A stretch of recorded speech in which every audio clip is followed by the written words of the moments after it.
Hello again and welcome to another Mordian Glory Warhammer 40k video. In today's episode, we are going to be taking a look at a really fun concept for a meme list. And I don't mean to alarm you, but it might not only be a meme, it might also be a dream. Well, as long as that dream consists of a lifetime supply of potato skins, that is, because we are going to be looking at a competitive all Ogryn army list. And so, without further ado, let's not mess around any further. Let's stomp the little uns flat and belly flop right into today's episode. Good news, everyone! Warlord Games is now an official sponsor of the Mordian Glory channel. Warlord Games are the creators of the fantastic World War II game system Bolt Action, along with many other incredible tabletop games. And they have been kind enough to give the Mordian Glory channel an affiliate link. If you follow that link down in the description below, not only can you get your hands on some truly awesome models, but you will also be supporting the channel.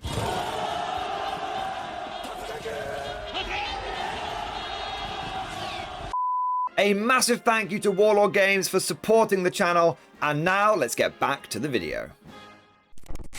First up, I want to say a huge thank you to the man, the myth, the legend, Mad Larkin. Mad Larkin is not only a channel member, but he's also the guy that sent this list in. Now, he has not only just put together a fun concept for a meme list, but he has also provided me with the pictures and the results from the first tournament that he took this list to as well. I love a good army list review, but I really enjoy it when someone has gone the extra mile and has actually play tested the list before sending it in. And Mad Larkin has absolutely done that, and this is his final version of his all abhuman list, which he has nicknamed It's All Ogre Now. Nork is love. Nork is life. Now for the list itself, we have got Gaunt's Ghosts, Lord Solar Leontus, Platoon Command Squad, another Platoon Command Squad, and Colonel Ironhand Strachan. We've also got 2 units of Catachan Jungle Fighters, 3 Max Squads of Ogryn, a Cyclops Demolition Vehicle, Nork Deadog, an Ogryn Bodyguard, 3 big units of Ogryns, and the cherry on top, and what I think really makes a big difference, is Canis Rex. Now, how this list works is the Ogryns and the Bolgryns push forward. They are the big threats, the big hard units going in there, tanking damage, snapping necks, cashing checks. We've also got Canis Rex adding a big distraction card effects there, whilst also providing some long range damage with that Las Impulsor, and he can also pimp hand people with his big fist. The Cyclops Demolition Vehicle and Gaunt's Ghosts are on secondary duty, and then we have got the Lord Solar in a squad of Catachans with a Platoon Command Squad and an Ogryn Bodyguard, and we have got Ironhand Strachan with a Platoon Command Squad in the other Catachan Jungle Fighter unit with Nork Deadog making the Dreadnought 2.0. Putting all of this together, we have got 2 units for doing secondaries, which is perfect, and Gaunt's Ghosts can go up and down throughout the game so they can keep consistently scoring those objectives. We've got a command blob with the Lord Solar, which is also able to get stuck in if it needs to, thanks to having an Ogryn Bodyguard. And then we've got the Dreadnought with Strachan, which of course we know can do some very impressive damage. And then we have just an avalanche of flesh and muscle with 36 Ogryns and Bolgryns. The Bolgryns are going to be able to tank a huge amount of damage and be able to deliver it out in combat as well.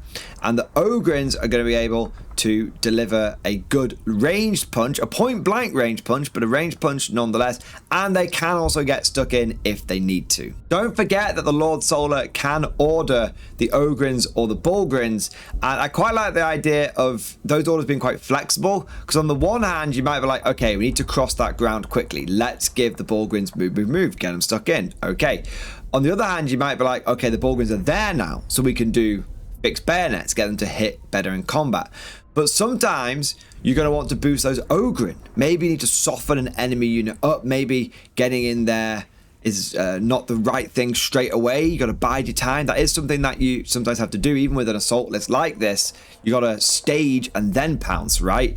Well, in that situation, you might send the Ogryns up and you do take aim, and you can start hitting on 3s with the Ripper guns. Long story short, this list has lots of tools in the toolbox that you would expect to find in any good competitive list. It's got ranged, it's got combat, it's got durability, and it's got mobility and damage output as well. Now, Mad Larkin has been working on this list for a little bit, and he played a few practice games with it before taking the final version to an RTT. And at the RTT, he was able to go 2-1. With a meme list, that's a very impressive result, and especially so when we dig a little deeper into what actually happened during the games. Round 1 was into Eldar, and this was the game that was lost, but it was only lost because they only got to turn 3. The Eldar person went first, and unfortunately, they took a long time to get going, and Mad Larkin only had 2 turns, his first turn and second turn. The Eldar player at the end of the game did apologize and did say that he thought that the Guard would have won in the long run because of just how much damage that the Ogryns were tanking and how much they were putting out in just the first 2 turns. So whilst that first game was a loss, I think it can definitely be chalked up to being a moral victory and still showing the potential of the Guard against a faction which definitely still has a lot of teeth. And fate does work in mysterious ways, because we actually get confirmation of this in the second round when Mad Larkin has to go against Eldar again, and he absolutely crushes them, winning the game 82-41. And by the end of the game, the only unit that the Eldar has left is the Avatar of Cain. But talk about having a difficult tournament run, because in the third game, Mad Larkin took on Sisters of Battle, which are one of the best armies out there right now, and he was able to beat them 87-68. And the only survivors on the Sisters side was Morven Val, 2 Warsuits, and 5 Seraphim. Just based on these initial results, it seems like the list has no issue with scoring quite highly, getting 80+ points in the 2 games that went to full turn. And that's a really good sign, because it shows that the list is able to push forward aggressively, and unlike sometimes when you focus on shooting, where you do damage to the opponent but you struggle to score those points because you're having to stay back, because it's able to take the fight to the enemy, you're going into games knowing you're looking like 80+ points if things go your way, and that not only is very difficult for your opponent to have to overcome, so they have to try and get 80+ points as well, but it also means when you get to the end of the tournament, you should be in a pretty good standing as well, because 80+ points is a really good score. Now, I want to say another big thank you to Larkin, because he's provided a bit more insight into how he ran the list. So he said, you play the army like any other major pressure list. The only thing that worries me is 8-bound. Every other pressure list that I play into, I'm like, yes, come closer. The most common order is move, move, move. After that, it's fixed bayonet. Unless I have a real juicy target for the Ogryn, then they get take aim. The Lord Solar Command Squad orders take cover most of the game. Cyclops demolition vehicles I use to screen out my non-objective corner, and it's bring it down target in case counter-X goes down before they can draw bring it down. Most used stratagem is grenades. It's all about output and forward momentum. It just catches most people out because you don't expect guards to be a pressure army.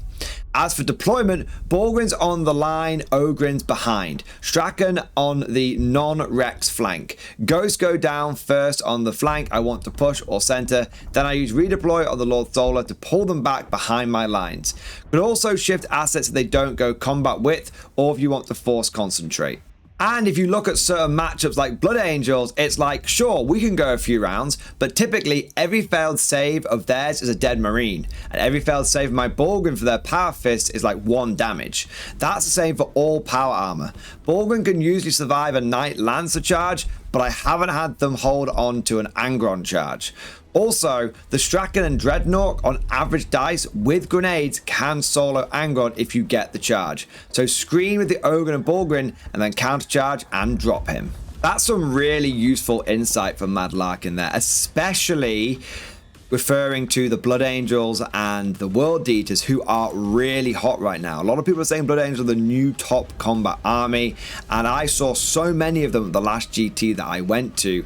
And likewise with World Eaters, their win rates are going up and up and up in the Meta Mondays as well. So if this is a good guard list to help deal with that kind of stuff, that makes it pretty significantly anti-meta, and that's always something you want to keep in mind when you're building your tournament lists. Are you meta or are you anti-meta? Both can be very effective. Overall, it sounds like to me that this list is a bit of a skew list, but it also has some follow through. It's not just catching people off guard. It's not just a stat check. It's actually got tactics behind it, and it's able to go into fairly competitive games and at least achieve a decent score and get some pretty cool results. And last but certainly not least, it's a very, very cool army. Mad respect to Mad Larkin for not only theory crafting this list, but getting all of the models for it together, building them, painting them, taking them to tournaments, and coming back with those results and sharing them with us and the wider community. But you know what, guys? Let us know what you think down in the comment section below. Do you think this list is a meme and a dream, or do you think it might be a little bit of a nightmare? How would you handle coming across this many Ogryns, and what weaknesses do you think it has, and what strengths and good matchups do you think it has as well? If you enjoyed today's video, don't forget to smash that like button and also subscribe to never miss an episode. Would you like to know more? If so, then please consider becoming a channel member or patron. By supporting the channel, not only will you be doing your part, but you'll also be helping me create more content for your viewing pleasure and unlocking a whole host of perks. You get everything from a badge next to your name, custom emojis, but the big one is access to the Mordian Glory Discord server, an online community with almost 2,500 active members. It's always popping off in the MG Discord. We've got channels for army lists, hobbying, tactics, stories, and even a pretty spicy meme section as well. For all you greenhorns that wanted to see the Mordian glory hole, today is your lucky day.